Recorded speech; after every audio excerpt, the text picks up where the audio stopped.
Okay, good morning and welcome to all the course participants. Today's lecture is on global navigation satellite systems and the GPS and GNSS receivers. It will cover the surveying techniques, processing methods, errors, and accuracy. We will cover the theory and practical applications of GPS and GNSS and IRNSS in the coming four lectures.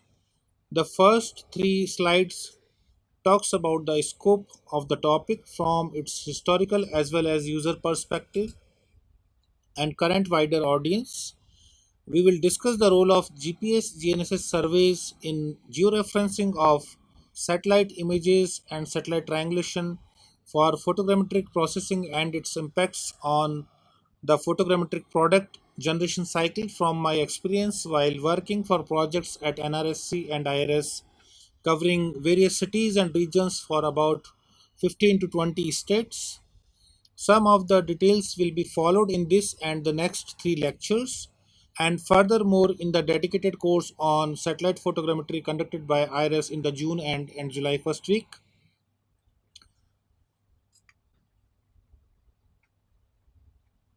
So, map making is an inherent cognitive capability of human beings to fulfill the basic needs and desire to explore.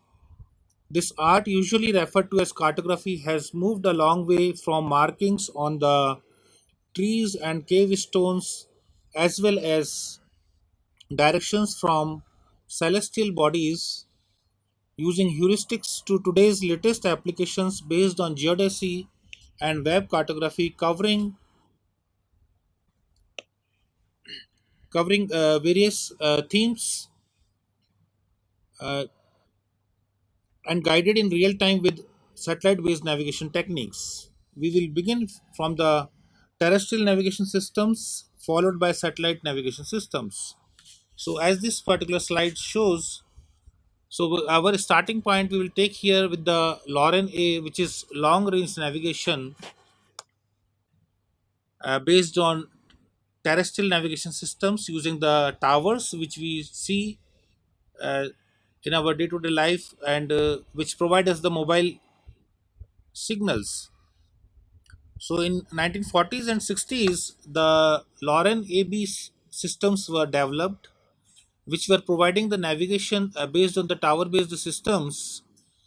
And in the 1950s and 70s, the Lawrence C system came into being, and it has been providing the commercial navigation for the shipping industry in the ocean and serving the requirement of US defense.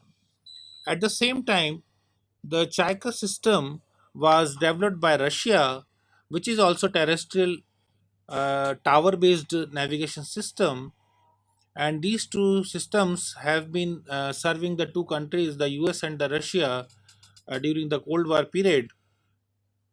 Later on, these systems were scaled up the into global tower-based system with the help of collaboration between various countries in the on the two sides.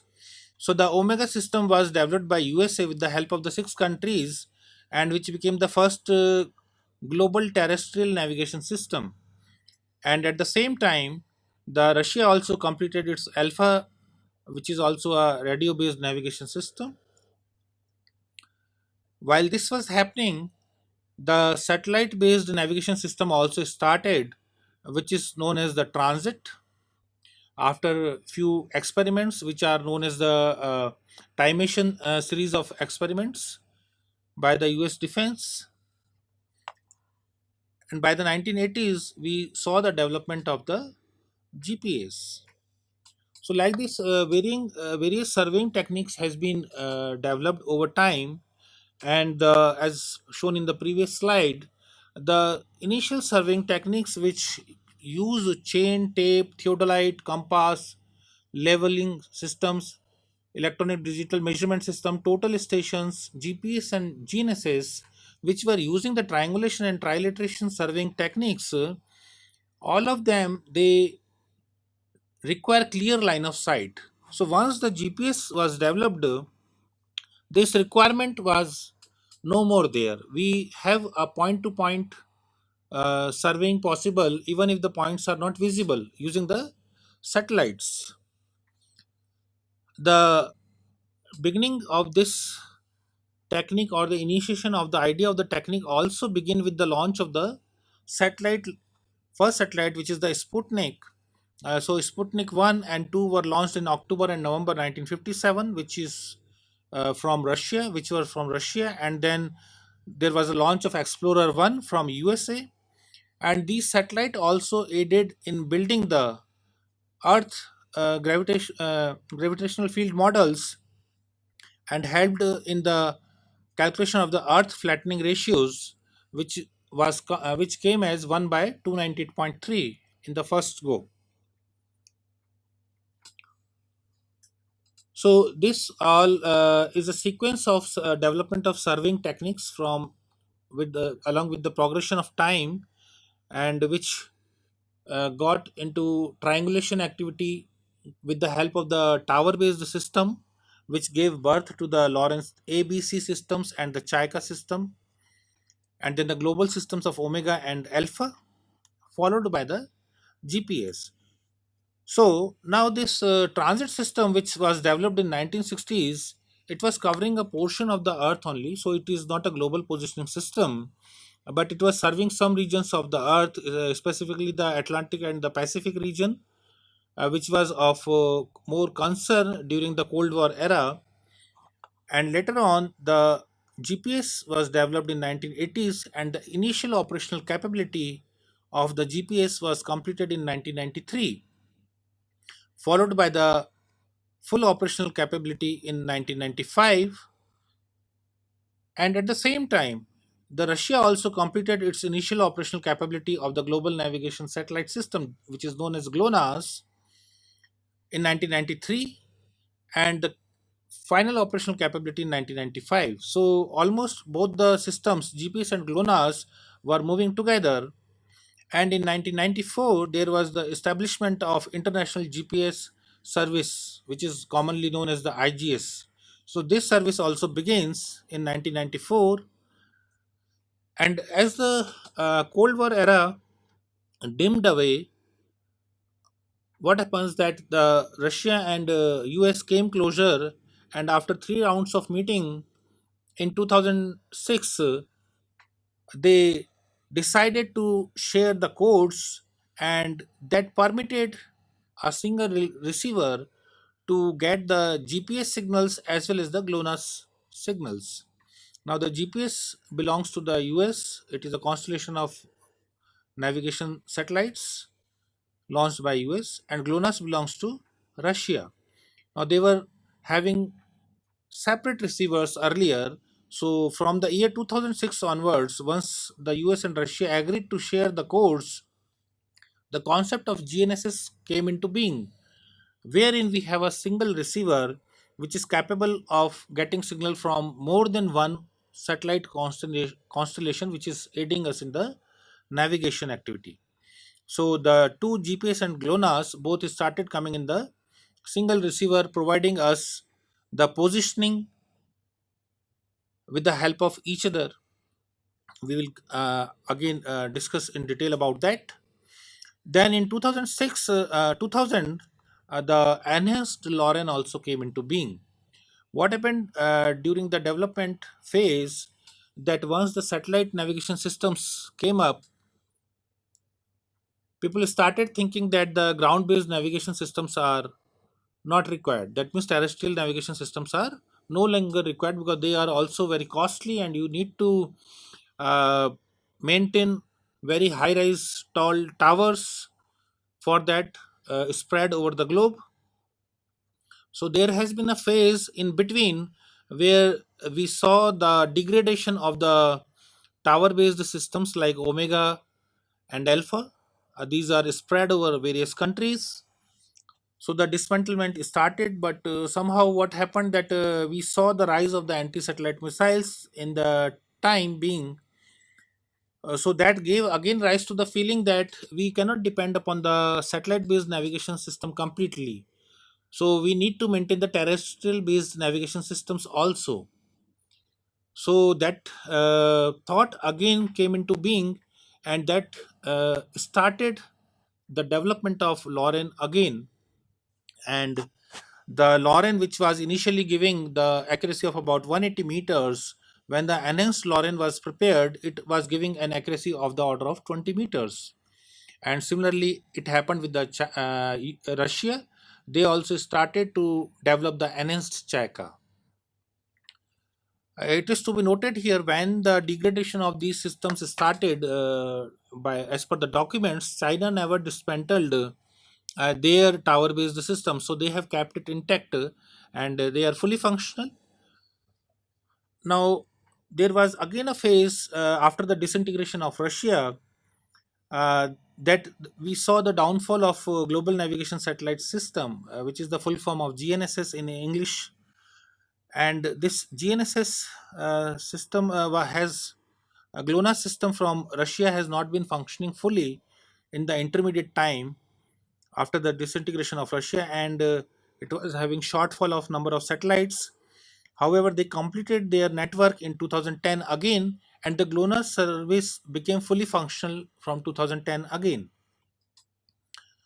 With this development and the understanding that we have to depend on both the satellite based navigation systems and terrestrial based navigation systems, now in 2010 the integrated receivers with GNSS and the terrestrial navigation systems, that is the enhanced LORAN and enhanced Chika, also begin. So we started getting chips like this, which is from this is a LoRaWAN plus plus a chip. This is a 6 centimeter chip, which is capable of receiving the eLORAN, Chika, and GNSS signals. GNSS means GLONASS and GPS, both signals. So we have a chip which provide signals based on the terrestrial as well as satellite-based navigation systems combinedly. So this we are getting from the electronics technologies. And then further, when we will cover in the lecture on the satellite navigation system, however, for the terrestrial we will cover here that the concept of enhanced differential LORAN also came into being, which is also based on the terrestrial based navigation systems. So that is how the satellite based and the terrestrial based navigation systems both are moving together currently. Now, in the period 2013 to 16, looking at the importance of the satellite-based navigation system, India also took its step, and we completed the Indian Regional Navigation Satellite System also in 2016, and it is fully functional with the 7 satellites in orbit, fully functional, covering the Indian region and the 1500 kilometers region beyond Indian borders. So it has a good footprint. And in the late 2019, BIDO also completed its fully functional, China also completed its fully functional global navigation satellite system known as BIDO. It became fully operational, but at the end of 2019.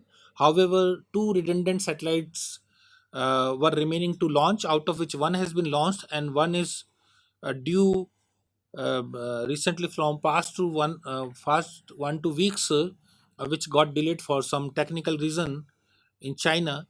But this BIDO network is also fully complete. So currently we have GPS, GLONASS, and BIDO, three satellite-based navigation systems fully functional, along with the terrestrial systems like Lawrence and Chika working over the globe for the terrestrial navigation systems, and both are also coming together in certain devices.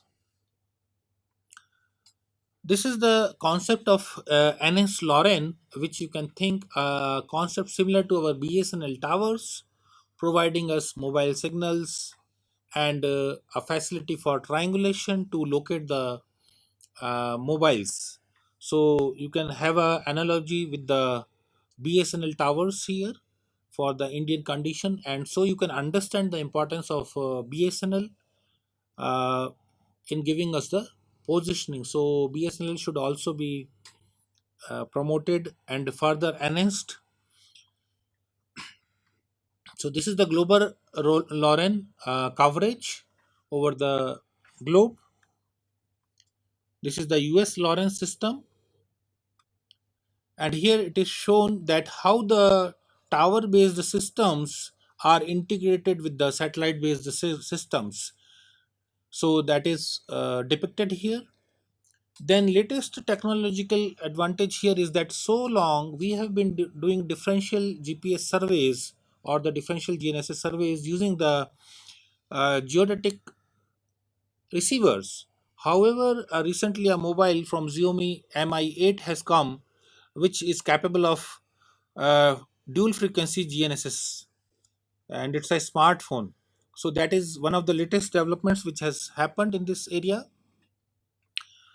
along with the Navik signals or the IRNS signals in the Redmi Note 9 Pro. So that signal has also come in the mobile via Qualcomm chips, Qualcomm Snapdragon 720G chip. So now we have the Navik signals also available on certain models of uh, smartphones. Now, regarding the integration of the satellite based and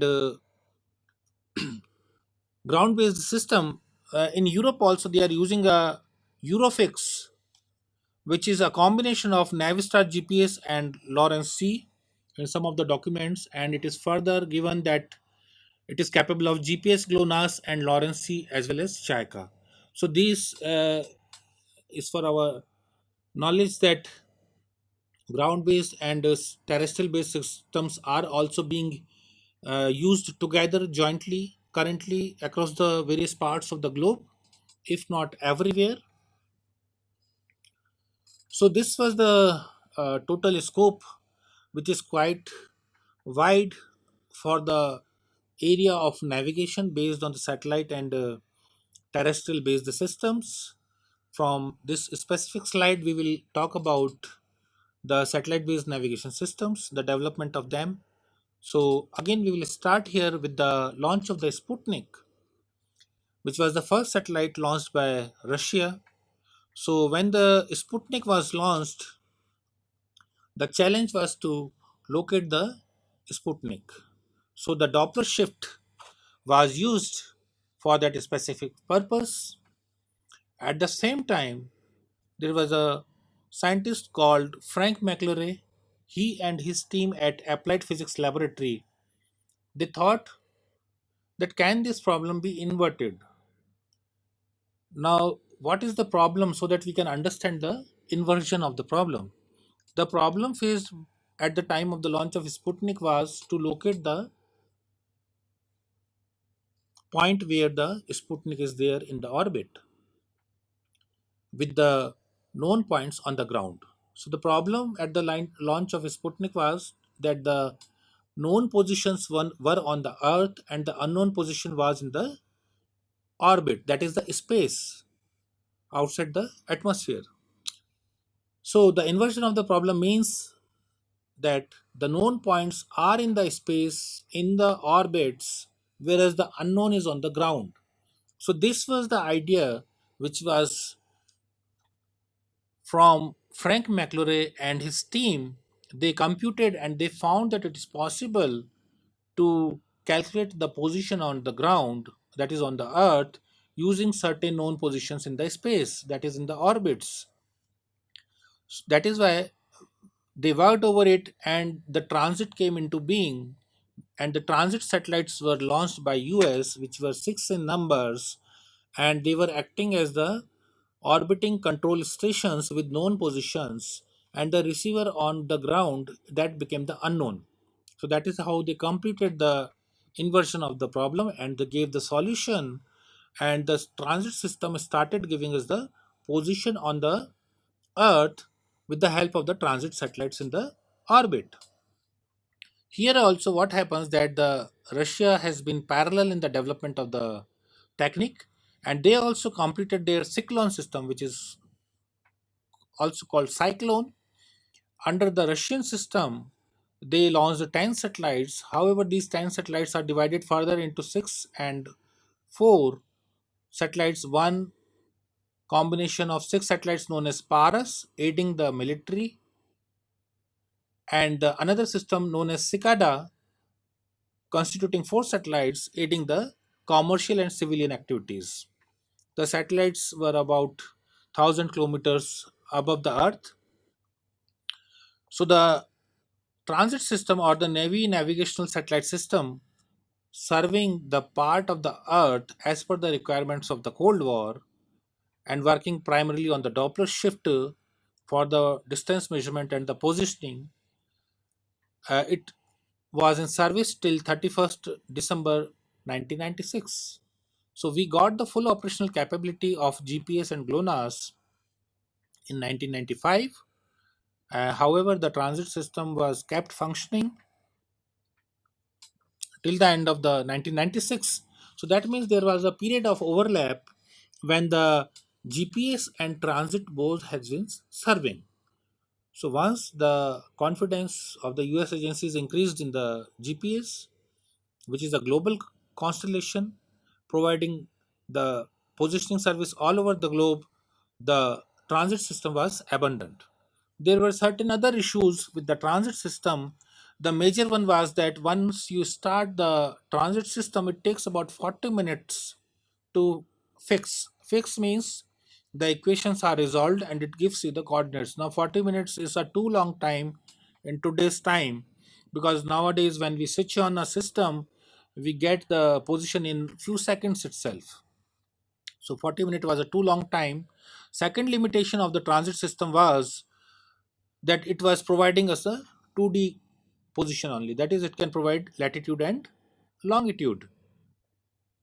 However, since it was serving the navy and commercial ships and submarines in those days, the 2D solution was also good enough, because the third dimension, that is the Z, it can be understood as the mean sea level. So the position of the ship or the submarines can be served well with the transit also.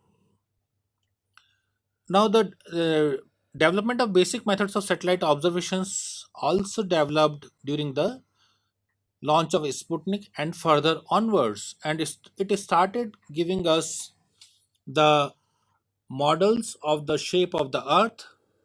So, the first one was from the Smithsonian Astrophysical Observatory (SAO), and they provided the standard Earth models.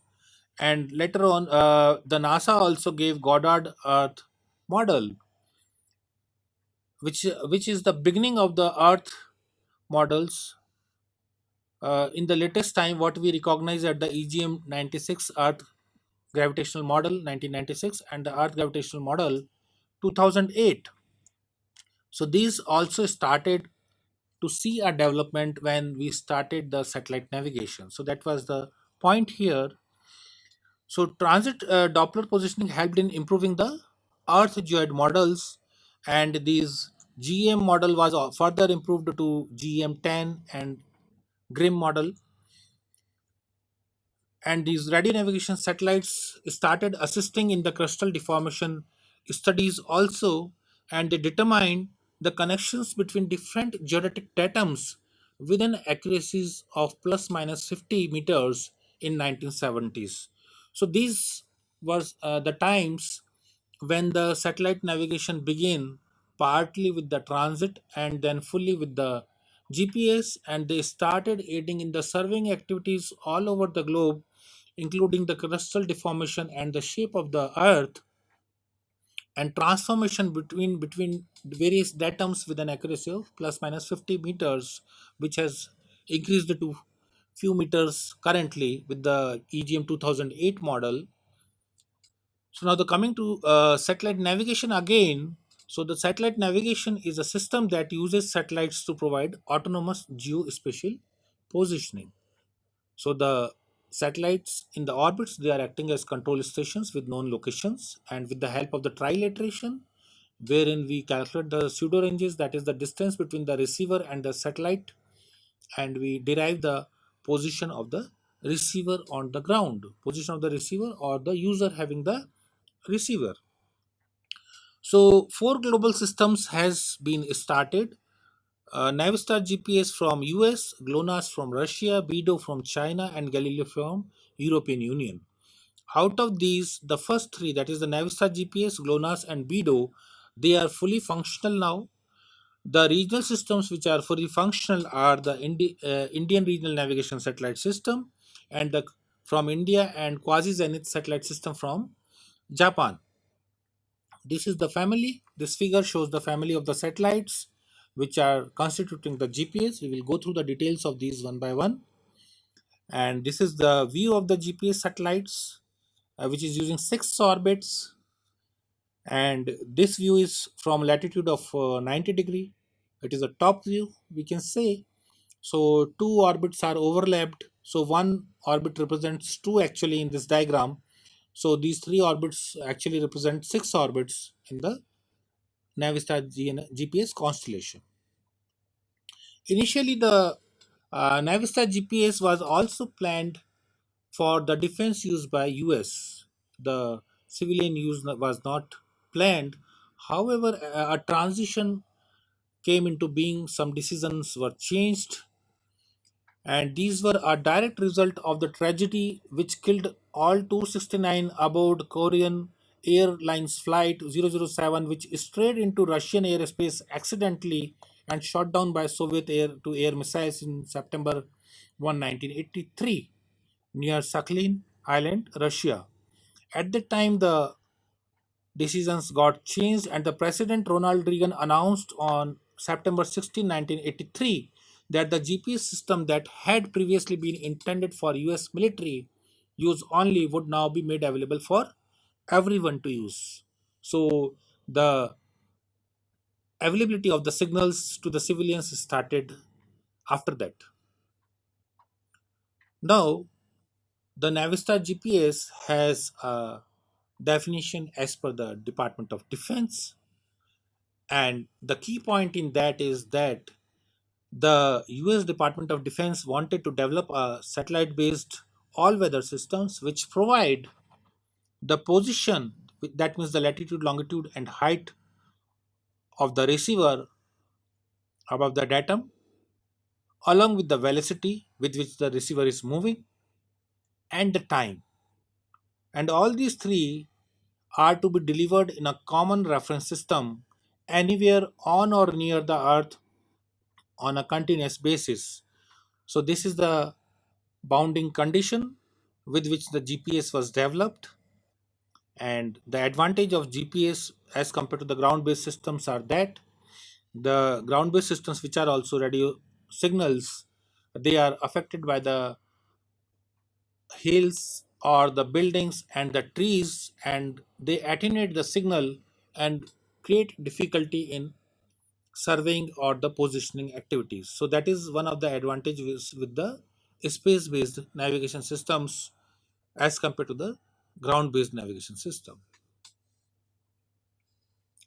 Now, coming to the global navigation satellite system, uh, now International Civil Aviation Organization has the responsibility to prepare the standard operating procedures for the safety of the flying of aircrafts of all the countries all over the globe. So those SOPs are to be prepared, and GNSS has been a important contributor to it. So ICAO has also given a definition of GNSS. One I have told you, which specifically means that the GNSS concept developed when we started getting receivers which get signals from more than one satellite based navigation system. Okay, that started after the year 2006. So the ICAO also defined the GNSS system as a worldwide position and time determination system that includes one or more satellite constellations. That means the GPS, GLONASS, BEDO, Galileo, and the regional systems also IRNSS, QZSS, aircraft receivers, and system integrity monitoring, which is very important because various systems are working currently also with respect to different datums. Russian system is working on PZ90, whereas the US system is working on WGS 84, and still they are working together. So the datum transformations are to be taken care as a part of the system integrity monitoring, augmented as necessary to support the required navigation performance for the intended operation. Because various purposes we are using the GNSS. One can be simple car navigation, another can be precise mapping for urban planning. So like that we are using, and for landing and takeoff of aircrafts. So different kind of accuracies are required for different applications. So all these systems are integrated and resulting into different kind of receivers with a different cost to serve various specific purposes. And based on these, certain ground systems are also prepared, like VAS, ESPAS, IGNOS, EMSAS, which are local systems, further improving the accuracy which we are getting from the global positioning system, GLONASS, or the GNSS. So these is local systems which are known as satellite based augmentation systems. This we will cover tomorrow. So currently the GNSS is a multi-model system uh, helping various activities in air, sea, and land everywhere. So this is the general picture of the GPS constellation shown in this dynamic diagram, where we see that it's a dynamic system where the earth is in motion, and the various satellites which are shown here by red dots and the black dots, which all are moving in the orbit. So the black ones here are the ones which are visible to this particular receiver shown at the blue dot on the earth. And we can see that the color of the dots are also changing, which represents the satellite in the orbits, because they come and go out of the visible region of the receiver. So that is how the number of visible satellites at a place are changing. In general, we require minimum 4 satellites to be visible to provide 4 signals to the receiver in order to give the positioning to the user. So the systems are developed by the US Department of Defense, Russia, and European Union. These systems are providing us the accuracy of about 10 to 20 meters. The Navistar GPS, GLONASS, Galileo, and BEDO, they all are providing us an accuracy of the order of 10 to 20 meter. It is the standalone accuracy. That means we are using single receiver, and bare minimum processing we are doing, and we are getting an accuracy of 10 to 20 meters with a velocity of about 10 centimeter per second in GPS, GLONASS, and Galileo, to 20 to 40 centimeter in BEDO 1 and 2. BEDO 1 is the regional system of China, and BEDO 2 is the global system of China, covering the globe. BEDO 1 covers China and neighboring region, and the timing accuracy is about 15 nanosecond in Navstar GPS, 20 nanoseconds in GLONASS and Galileo, and about 20 to 50 nanosecond in BEDO systems. The first satellites launched, they are in 1978 for Navstar GPS, 82 for in GLONASS. Galileo first satellite was launched in 2005, and BEDO series of satellites started launching in October 2000. Now we can see here that the Navistar GPS is using the WGS 84 datum. The GLONASS is using the latest PZ parametry ZAMLI 90.11 version. Then the GTRF, that is the Galileo terrestrial reference frame, is used by Galileo, and the BEDO is using the China Geodetic Coordinates System 2000.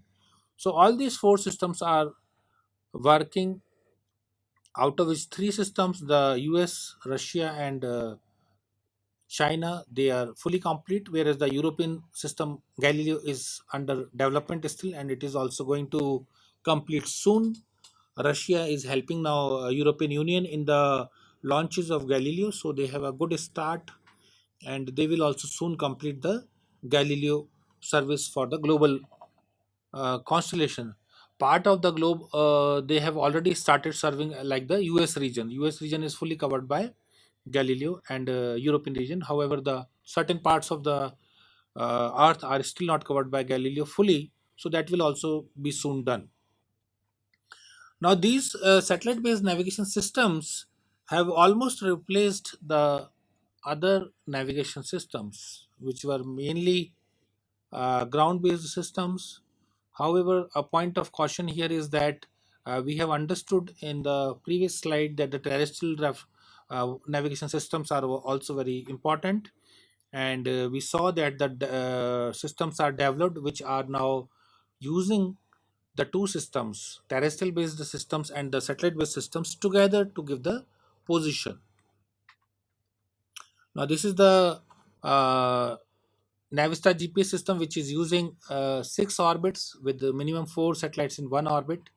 Now this is the Chinese system, which are using multiple orbits in LEO, MEO, and highly elliptical orbits, and in the geostationary orbit, geosynchronous orbit. So the Chinese design is a little complex design, whereas the Galileo and the GLONASS are also using 3 orbits only. Okay, so the Galileo and GLONASS systems use 3 orbits, whereas Navistar GPS used 6 orbits. But the Chinese system use little different type of concept and use LEO, MEO, and HEO, that is the highly elliptical orbits, along with the geostationary orbit. Now we will take up the space segment of Navistar GPS. When we have to understand any satellite based navigation system completely, we divide it into 3 components. One is the space segments, which covers the satellites in the space. Then next is the ground segment, which covers the control segment, which take care of the satellites and keep the information updated on the satellite as well as on the ground, taking care of the health of the satellites in the orbit. And the third segment is the user segment, which includes us who are the users of the satellite based navigation systems as a application people or the scientists. So we will begin with the space segment. So as already covered, the initial operational capability of Navistar GPS completed in 1993 and fully operational capability completed in 1995. So the Navistar GPS satellites also saw a change in the satellite configuration along with the development in the technology, specifically the electronics, because of which what has happened that we have got the lighter satellites which are more efficient, affecting the life of the satellites positively. So we saw that the first generation, which is called the Block 1 satellites, these was constituting 11 satellites in the Navistar GPS constellation. These 11 satellites completed its life, and they were launched between 1978 to 1985. So all of these are out of service now. They have completed their lives. This is followed by second generation of satellites, which is Block 2 and Block 2A. These were launched between 14 April 1989 to 1997. This constituted 27 satellites. Some of these are still functional. This is followed by the third generation satellite, which is the Block 2R and Block 2RM. There we saw that few more signals are added into it. These signals we will see in the coming slides, detail of it. The Block 2R satellites started launched from 22nd July 1997 onward, and the launch of 2RM series of satellites, it started from 25 September 2005.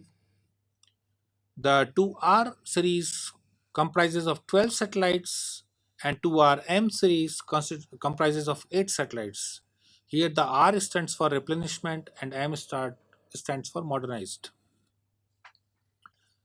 Then the most important series on which the current GPS or the Navistar GPS signals depend, it is known as the Block 2F.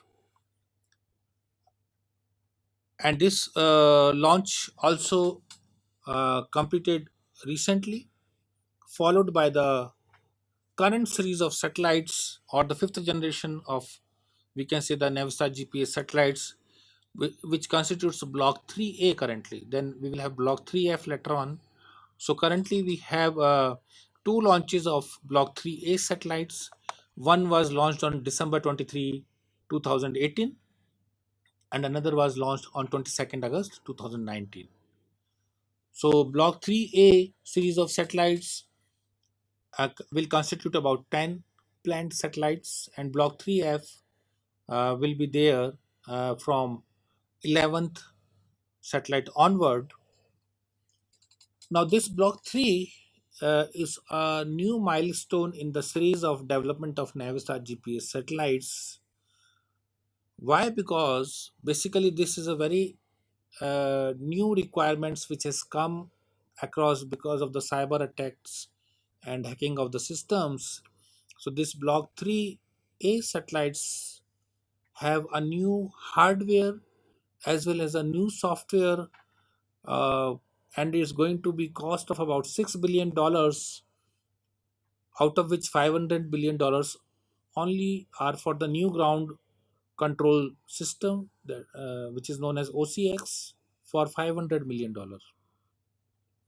So this system will uh, need a requirement to change the entire ground setup. It will need a establishment of entire new ground setup.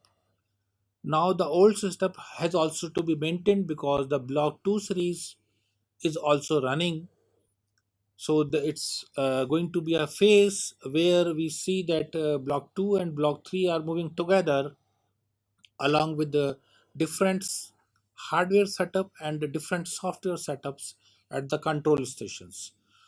So this takes care of cyber attacks and anti-jamming and anti-spoofing kind of activities.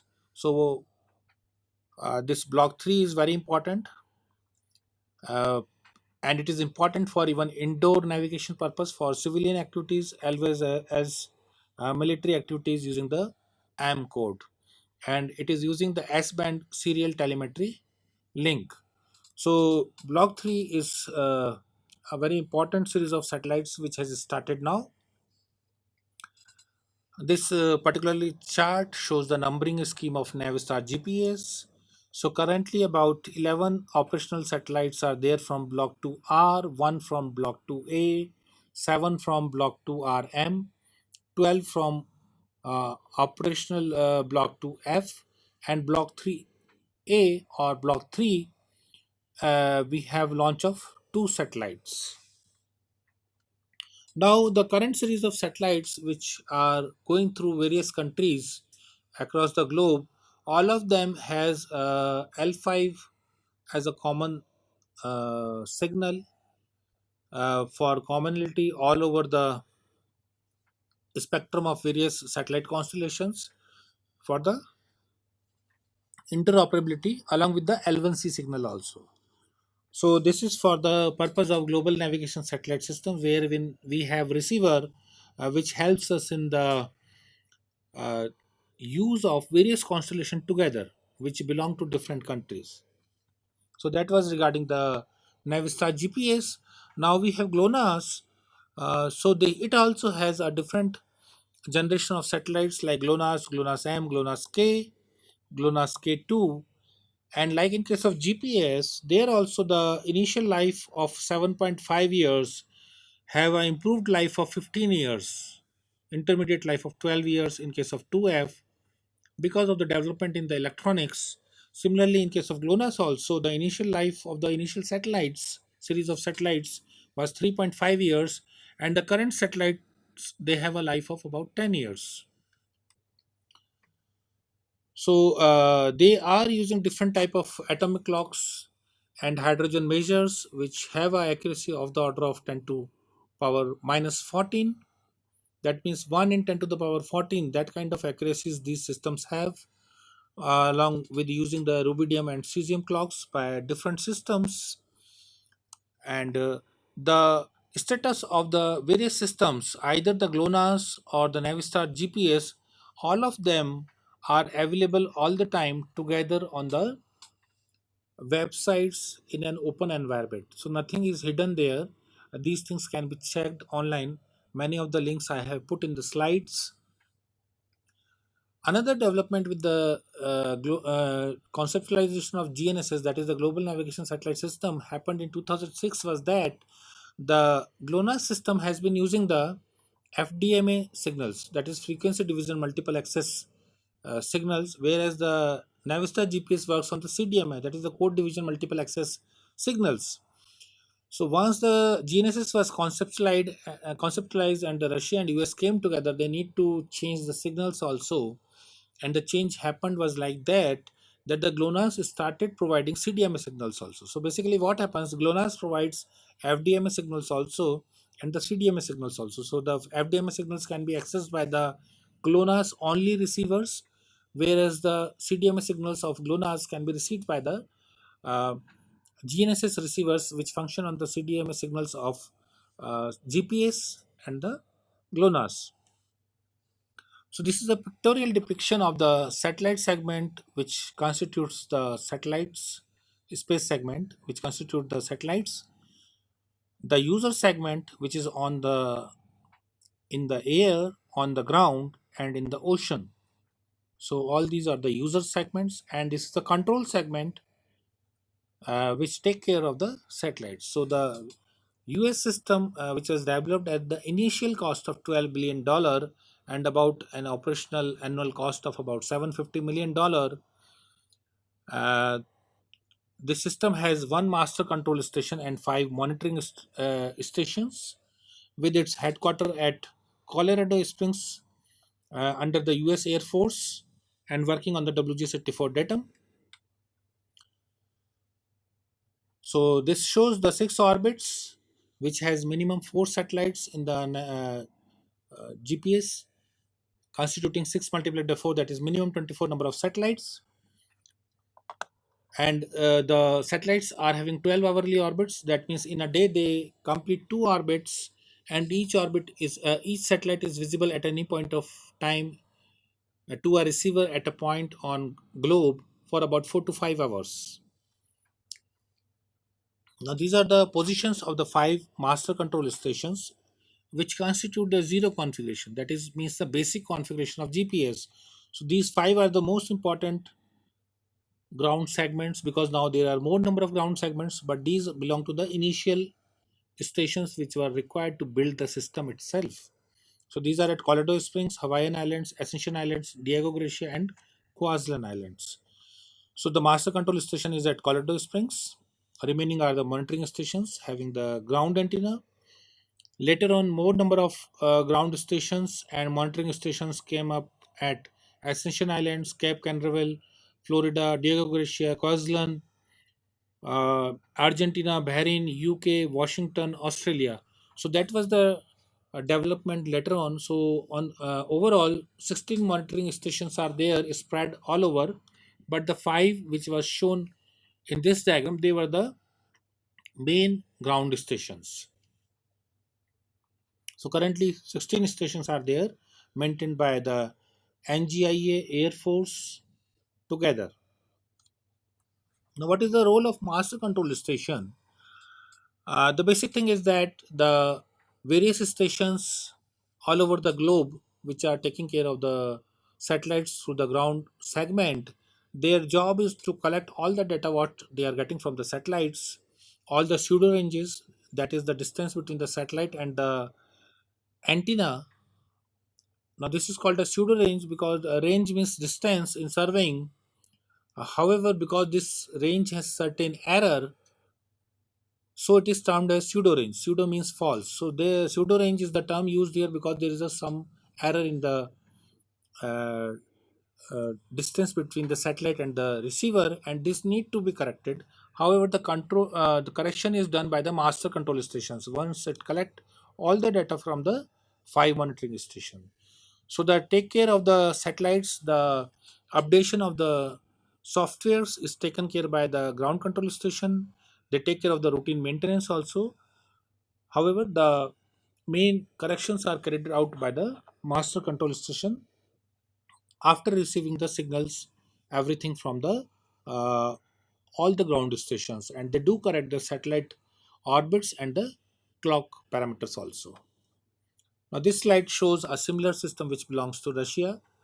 uh, Not much detail is available, however some detail is available online. So this is one of the pictures from there also we have master control station and various stations spread over Russian region. GLONASS signal has a little different uh, style of working, and they use more number of signals. uh, Basically, instead of 2 which is used by GPS, that is the L1 and L2, the frequency of GLONASS signals, it uses 12 frequencies, which is 1602 megahertz plus n into 0.5625 megahertz. Because the Russian constellation is like this, that if you consider the Earth, uh, the positioning of the satellites is like this. They have two satellites on the two sides of the Earth, exactly opposite to each other. So there is a node and there is a antipodal situation. So those two satellites across the globe, they use same frequency, and it do not create any confusion to the receiver, because the receiver will get signal from one satellite only at a time and not from the other part of the Earth. So GLONASS has a little more complexity in terms of the uh, frequency which they are using. The frequency ratios are maintained like f2 by f1 as 7 by 9 in case of Russian system. So now the different characteristics are there for the GLONASS and GPS. Like GLONASS has been using FDMA signals with fundamental frequency of 5 megahertz, whereas fundamental frequency of GPS is 10.23, along with the CDMA signals. However, as the concept of GNSS came, the GLONASS system also started giving us the CDMA signals. So then we will come to the third segment, which is the user segment. So user segment is also a large segment with innumerable number of large applications, uh, and everyone is a user now, directly or indirectly, because buses, trains, various type of transports, aircrafts, car navigation, all of them are using the GPS signals or GNSS signals for the positioning. So there is a large user base which is there currently, uh, and the GNSS provides them with a high quality of positioning. Now, why we are using GPS or the GNS? Because it is weather independent. Despite of rain, fog, or snow, we get the signals round the clock. And technically, from the serving point of view, the most important point is that it do not require a clear line of sight. Otherwise, if you use a theodolite and you have two stations, they need to have a clear line of sight between them. Then only the instrument can take a reading from either the reflector or the staff on the other end. So that is required for the surveying, and this condition is not required for the users of GNSS or the GPS. Another surveying advantage is that it takes care of the shape of the earth, so it provides us high geodetic accuracy. The GPS or the GNSS can be operated day and night, and it is very economical working in common coordinate systems. That it means we can work across the globe, across the borders, using the GNSS without any break, or what we call as edge matching problem in the GIS paradigm, where we have point, line, and polygons. If they are coming from different countries with respect to different datums, we will find them not matching with each other. So this problem is waived off by the use of GNSS. The GNSS has wide range of applications. It's very competitively priced. Once you have to purchase, there is no recurring cost like the mobile, wherein we pay the monthly bills. In case of GPS, it is a one-time procurement cost.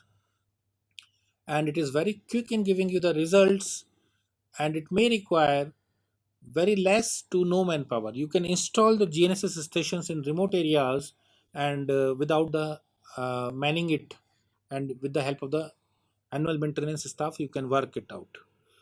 Now, how the GPS is working, that we will see in 5 easy steps. So, it's a one-way ranging system. That means we are only receiving the signals. The GPS receiver do not give the signals back to the satellite or anybody else. That was one of the primary conditions for the Cold War era, because otherwise, if the GPS also emanates any signal, it can be cracked by the enemy and the user will be shot. So this was a basic condition that it has to be one-way signal, and the reference stations are the GPS satellites in the orbit, which are transmitting the signals which are time tagged and contains the ephemeris data, that is the satellite position in the message. So here how it is functioning is that the time of arrival is compared with the time of transmission. So we have a T1 for the time at the time of transmission, and time T2 at the time of reaching the receiver or the user. So T2 minus T1 gives the delta T, which is the time of travel of the signal from the satellite to the receiver. When it is multiplied by the speed of light, it gives the pseudo range, that is the distance between the satellite and the receiver. So that is how this pseudo range is calculated. And thereafter, each range, that is the distance between the satellite and the receiver, puts it on a sphere about the satellite, because the known point is the satellite and not the user here or the receiver here. So the known point is the satellite, that we have to remember here the problem given by the Frank McLaurin, which we discussed initially. And when many spheres are prepared, they intersect together and give the position of the user. This can be seen diagrammatically like this. So now we have the known position of the satellite here, and we have the known range, and it creates the possible position of the user somewhere on the sphere. When we have two known pseudo ranges, the two spheres intersect and they give the position of the user somewhere on this circle, which is resulting from the intersection of these two spheres. And when the three spheres or the three pseudo ranges combine to give three spheres and intersect, it gives two positions, out of which one is the real solution, another is the vague solution. So that is how, by use of three pseudo ranges, we can resolve the position. However, there is a rider which we will talk in the next slides. Now, this diagram, I will suggest or recommend this book, which is from Trimble. It is a free ebook. The title is GPS, the first GNSS. You can download this from net. This is a free ebook, a very small, very nicely written book. Similar thing is shown here in the other diagram also. Now the stations, that is the satellite orbits, they are acting as the known points and delivering us the unknown point, which is the user position. Now here the equation is based on time of arrival and time of transmission of the signal. So time is very important, and the velocity of light is 3 into 10 to the power 8 meter per second. So there is a huge velocity, and any error in the calculation will give us a big problem. So let us see how much problem we get under what situation. So if we have an error of 1 by 10 second, we have an error of 30,000 kilometer. That means we are out of the earth. If we have microsecond error also, then we will have an error of 300 meter in calculating the user position. If we have a nanosecond error, then also we have an error of zero point 0.3 meter, that is 30 centimeter. So these kind of errors are not allowable by many of the applications. So we need something better than that, and that is why we are using clocks which are having accuracy of 1 is to 10 to the power 13, or 1 in 10 to the power 14 to 1 in 10 to the power 15. That kind of different type of clocks, atomic clocks and hydrogen measure clocks are used. And these clocks are also not independent. There are hundreds of clocks. Like Navistar system is using about 200 atomic and measure clocks spread over the globe, which is combinedly modeled and known as the ensembled clock, and gives finally one timing. So that is how the clocks are maintained, and the precise time is being maintained. So GPS itself act as a timing laboratory, like our National Physical Laboratory maintains our time definition of what is 1 kg, what is 1 meter. So in case of time, the definition of 1 second is maintained by these GPS uh, atomic clocks also. Now, in an ideal system, if we would have not faced any problem with the timing, we needed three signals only to resolve the position. But what happened that on the satellite we are having atomic clocks, whereas at the receiver end, that is on the GPS in the hand of the receiver, there is a quartz clock. So there is a synchronization error between the two clocks, the atomic clock and the quartz clock, and that gives rise to the fourth unknown. So the three unknowns are the latitude, longitude, and height, that is the XYZ, and the fourth unknown is represented by B, which is referred as the clock bias. So now we are dealing with the four unknowns. So mathematically, to resolve four unknowns, we need four independent equations. So now the pseudo ranges are calculated like this. The XYZ represent the user position in this equation. You can see here X in P1, P2, P3, P4, Y in P1, P2, P3, P4, and Z in P1, P2, P3, P4. Uh, so this is the position of the user, and X1, Y1, Z1 is the position of the satellite 1 using the ephemeris data from satellite 1. X2, Y2, Z2 is the position of the satellite 2 using the ephemeris data from the satellite 2, and similarly for satellite 3 and satellite 4. Pseudo ranges can be calculated using the time of transmission, time of receiving by the user, along with the velocity of light, as we have seen in the previous slides, and the clock bias is unknown.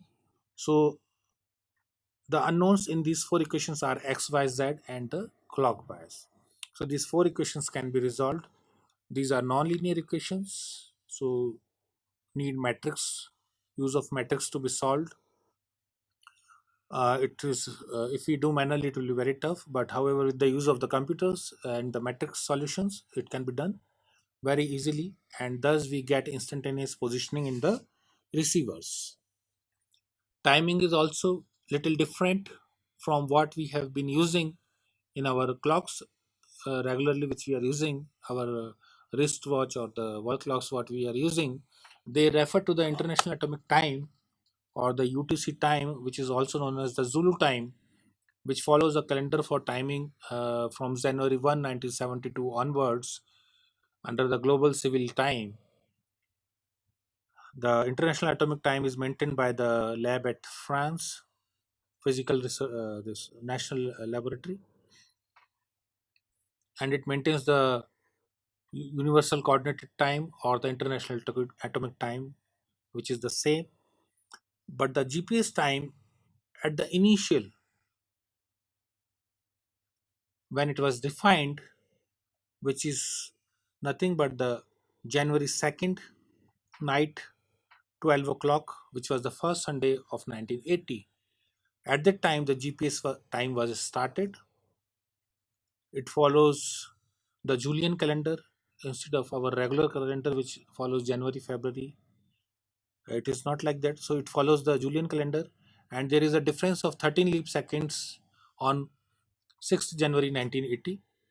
Now, because of the precision and nutation and the movements in the Earth,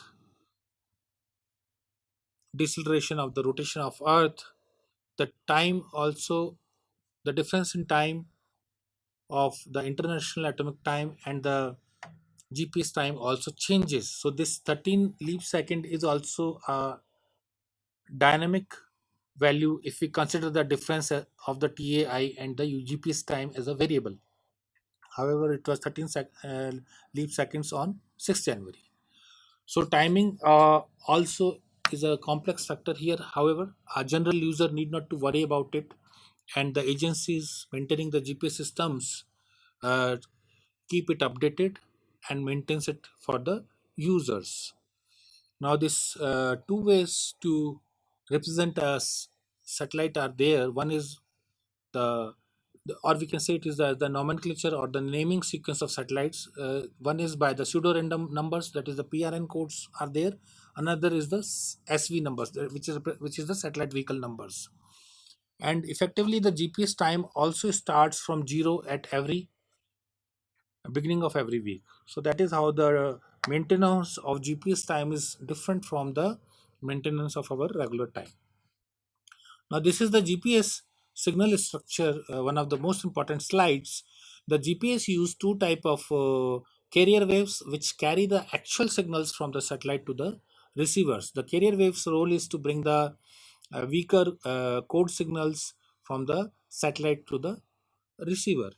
So L1 and L2 carrier waves are used, which has the frequency of 1575 megahertz and 1227 megahertz respectively. The fundamental frequencies of the P code, which is the precise code, which is delivered as Y code after encryption using a W key. It is for the defense agency of US, whereas the CA code, which is the course acquisition code, which is available for the civilian activities, it is at 1.023 megahertz. So primarily the basic general user, they use the CA codes only. However, uh, giving accuracy of the order of 10 to 20 meters using it, and when we are using the differential solutions, which we will discuss in detail in the next lecture, we can improvise this to a meter level or so using the differential solutions. However, the military users who are getting the CA code and P code both, they will get a higher accuracy. In the block 2F, the L5 signals also started. So now currently the three uh, carrier waves are being used in the Navistar GPS system, that is the L1, L2, and L5, and they have bandwidths of 24 megahertz, 22 megahertz, and 28 megahertz respectively. Now these code solutions give accuracy of the order of meters. However, the signals can be considered as a phase also. In physics we can convert, we can talk about a signal as a in the terms of wavelength, frequency, or phase. So if we go for phase solutions, which we do finally with the help of the carrier waves, which was outcome of lot of research in those days, that what to do to improvise code solutions. So the phase solutions also came into being using the L1, L2 carrier waves, not the codes. But using the carrier waves, we get the phase solutions, and they have the capability to provide an accuracy of the order of centimeters to millimeters. So now Navistar GPS is using L1, L2, and L5 carrier waves. Besides this, L3 and L4 carrier waves are also there, but they are used by US agencies only for the atomic flash detection. So anywhere the nuclear detonation happens all over the globe, these are being detected by the GPS satellites, but the signals are only accessible to the US defense agencies. Now the L5 signal also started and provided us with the indoor applications and anti-jamming features. Like in case of Syria, you might have noted that there is a spread of anti-jamming devices all over, and during the Iran-Iraq uh, Kuwait war also, a lot of jammers has been used. What happens that they misguide the missiles. So the L5 signals has now anti-jamming facilities also, and the Block 3 series of satellites which are using L1C signals, they are having anti-spoofing signals also. So these new signals have also come up in the navigation systems, providing uh, a better positioning in a regular fashion as well as in the difficult situations also, like indoor navigation and war situations also. So L2C was an additional signal uh, in the block 2F, which was in pre-operational testing phase earlier, and it completed its completion for all the 24 satellites in May 2017. So L2C is also fully available to the users. L1C we cannot use now because only two satellites are providing L1C as of now, which has been launched under the Block 3A series. So the modernized GPS signals which have come into being beyond the L1 and L2 are L2C, L5, and L1C. So these civilian signals are there, four civilian signals uh, which are available to the users, giving various kind of applications such as safety of life, giving high accuracy by giving the ionospheric corrections to the user, and providing the GNSS interoperability. So, like that, a large number of applications are supported by this, giving higher and higher accuracy. Now, the P code is a very lengthy code. In case of GPS, it is 2 into 2.35 into 10 to the power 14 bit long. So it's a huge code and it requires 266 days for completion.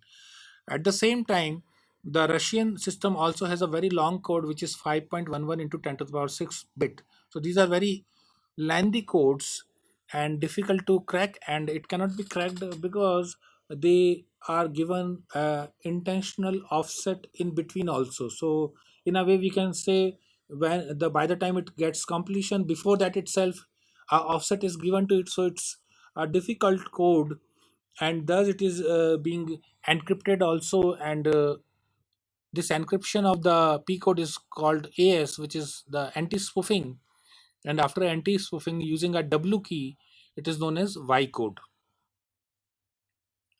So this is for the defense purpose, whereas the CA code, which is for the general user, it is only 1 millisecond time period, and by the time I speak, thousands of cycles of CA code are already over.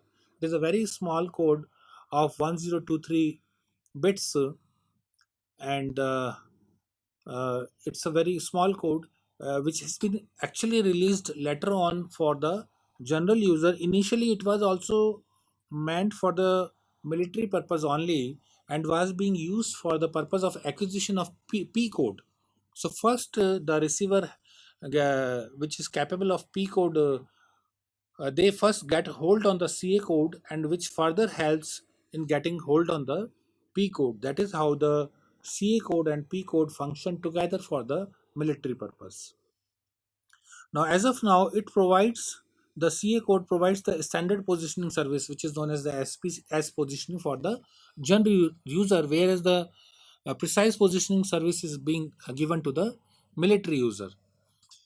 So the International Telecommunication Union provides the various bandwidths to different users, which use it for the purpose of satellite navigation systems. The World Radio Conference is held every 3 years, where the decisions for the future are taken, like L5 and S band has been provided for IRNSS receivers, not the L1 and L2. So these decisions are taken care by the International Telecommunication Union, because a synergy has to be maintained for the signals globally.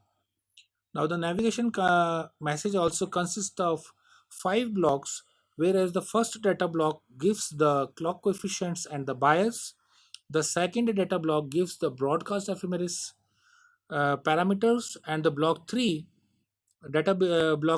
which constitutes the fourth and fifth sub blocks or the data frames, it gives the almanac data with the clock and the ephemeris parameters and certain special information.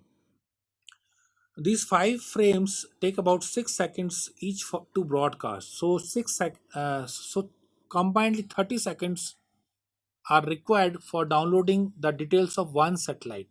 So if you have to download 24 satellite almanac data from GPS, which actually nowadays maintain 30 or 30 plus satellites currently in the orbit. So if we take 30 satellites in the Navistar GPS constellation, 30 seconds for one. So combinedly, it takes about 15 minutes to download the almanac data for the complete constellation of GPS. This is important when we do the differential GNSS surveys. So we should minimum operate the rover stations, which we will detail further in the slides, for 15 minutes or so that the almanac data is downloaded for all the satellites.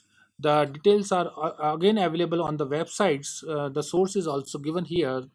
So minimum we required 12.5 to 15 minutes at the rover stations also, because what happens, some of the users, they take 10-minute observation, 9-minute observation also at the rover stations, but then later on when the ambiguities are not resolved, after the post processing of the DGPS data, they face a problem at certain rover stations. So we should take a more amount of observation. Now there is a kind of a signal which is emanated from the receiver also and from the satellite also. Now they have to perfectly match in the processing time to resolve the clock bias. So for that purpose, what is being done is the receiver takes the signal from the satellite as well as from the receiver both, and make one constant and slide the other one below that, as shown on the slide at the bottom of that. And the amount of slide which is required to match the bit code, that is 01011110, so that code, when it is matched, so that amount of sliding of one code below the other code gives us the clock bias. So that gives us the error in the distance because of the clock bias. It can be represented as delta d or d, which is multiplied by again velocity of light, and the delta t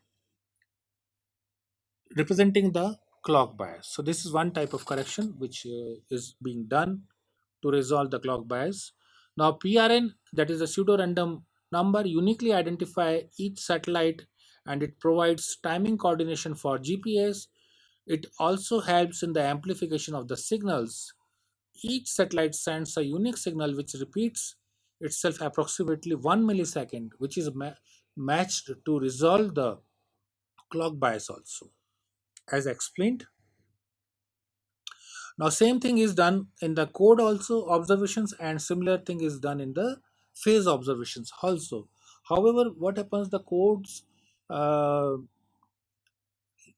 code have a basically having a code signals are having a wavelength of 290 meter for CA code and 29 meters for P code. So the resolving capability for CA code and P code is poor.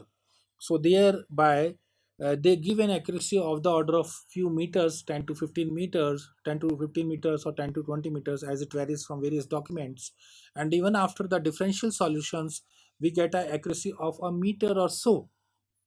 But when we do the same thing in the differential solution for the phase observations, we get centimeter level accuracy or millimeter level accuracy, because there the wavelength is of the order of 19 centimeter and 24 centimeter.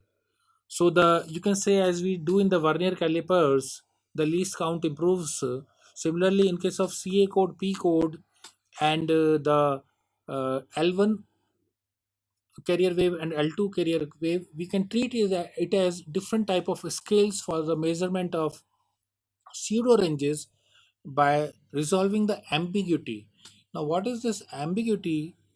Uh, the total distance d between the satellite and the receiver is represented by CDT plus n times lambda. So here n represent the number of complete cycles. When the signal comes, it is coming as a straight line, but every signal is actually a wave.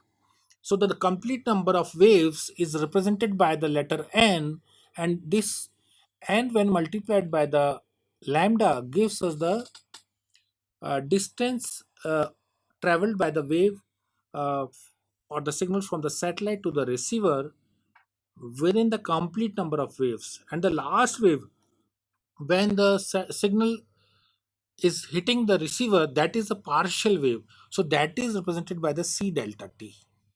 So when that small component of distance is multiplied, added to the component of the satellite to the receiver, we get the complete distance between the satellite and the receiver. However, here also certain errors still remains, and that is why we do not call it a range or the distance. We still call it a pseudo range. So now coming to the satellite geometry. Now, like in mathematics, we use the root mean square error. In the GPS domain, we have a similar analogous term which is called geometric dilution of precision or positional dilution of precision, PDOP or GDOP, which actually defines the quality of the signal being received by the receiver. So what happens that if you consider the fingertips, as you see on the screen, if you consider the fingertips as the satellites and bottom of your palm as the receiver, and if you position the satellites and the receiver like this, the thumb rule is larger the volume, you have more accuracy, smaller the volume, you have less accuracy. So if the spread of the satellites is like this, a skewed one, you have poor accuracy. If there is a wide spread satellite constellation available above the user, you have large accuracy. So same thing is depicted here in the figure on the slide. Even if you have four satellites, to have good GDOP, you should have a widespread satellite. Geometrical explanation, and if you have a skewed satellite, it will give you poor accuracy. Now, the geometric explanation is like this because what is happening basically, you are doing the trial iteration. You are creating the spheres around the known satellite locations, and those spheres, when they intersect, they give you the position. So now when they intersect and you have a wider separation between the satellites, the uncertainty is less. But if you have a skewed one, then you have a large uncertainty. So that is how you get more and less accurate results from the different type of constellations at different times. So if the user is interested in the accuracy provided by latitude, longitude, height, and time together, it is called GTOP, that is the geometrical dilation of precision. If the user is interested in position only, that is latitude, longitude, and height, and it is not concerned about time at the time, then we represent it as PDOP. If the user is interested in latitude and longitude, then it is horizontal dilution of precision, that is HDOP. And if the user is interested in height only, then we can use the term VDOP. So these terms can be used, and the parameter DOP is represented as a number, unitless number, and the quality of signal can is represented as very good if the DOP is between 1 to 3, good if it is between 4 to 5, fairly good if it is up to 6. Beyond 6, we do not rely. So, however, when you process the data, you can always collect more amount of data, and while processing, you can subtract this data. So, there are options to exclude the data sets with the poor dilution precision. So, here there is one table which gives the comparative statement of GPS, GLONASS, and Galileo, which we have discussed in the previous satellites also. However, here certain more details are there, like ground track repetition, revolution time, selective availability, anti-spoofing. So these details are also there. So advantages of GNSS, which means we are using more number of satellite-based navigation systems together. So we are using the Navista GPS, GLONASS, BEDO, Galileo, IRNSS, QZSS together along with the SBA systems also, that is also possible. So we get a very high accuracy. So that is the main use advantages when we are using with the GNSS, optimizing our results, resources, and providing high accuracy for various applications.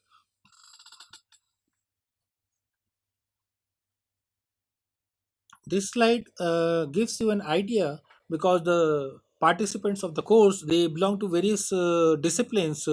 You can place yourself on this table, whether you are belonging to geodetic infrastructure community or the people working for fault monitoring, construction surveys, engineering surveys, geodynamics. These people require accuracy of the order of less than 20 centimeters. So accordingly, you have to choose the type of GNSS receivers for your work, and adequate type of processing you need to do. If you are belonging to resource mapping, GIS database, highway surveys, rural cadastral surveys, precision farming, then you may require accuracy of 20 centimeter to 1.5 meter. You may require an accuracy of 1 to 5 meters in certain other cases, and 10 to 100 meter in case of reconnaissance service. So at similar adequate type of GNSS receivers and processing can be selected. Reason is the cost, because as you choose the receiver and processing, the cost behave like that. So this slide basically shows the photogrammetric process flow, where GPS is an important part here for ground control service, and it affect the entire photogrammetric process. This we are not covering in detail fully currently, but in our courses on photogrammetry we are covering it fully. One of such course is at the end of this month and beginning of first week of next month, wherein the photogrammetry will be covered in detail. Satellite photogrammetry will be covered in detail. So GPS is a very important input here. Using the GPS surveys, we can assess the digital elevation models also, which are available as a openly access data. You can download from the uh, from the net. You can assess the accuracy of them using methodology like this, wherein you have currently even the fused DEMs are also available, which are coming in two forms. Merit DEM is available from University of Tokyo and its collaborators, and Earth ENV DEM is available from University of Yale, NASA, and collaborators. So one is from Japan, another is from US. These are the global fused digital elevation models which are available for the entire globe. You can use it for your purposes, and you can assess them using the GPS for your specific uh, study sites. Similarly, we have used GPS at NRSC for the mapping of Maldives, because these are islands where we do not have any features at many of the places. So we use artificial markers there to install the GPS sheets like this for plus mark, and use them for the doing the survey for the rover stations. And this is from Guntur Sieber. That is the book titled Satellite Geodesy, and it describes about various type of applications using GPS for navigation and geodetic purposes, for geodesy and in the marine geodesy. It provides different type of services also.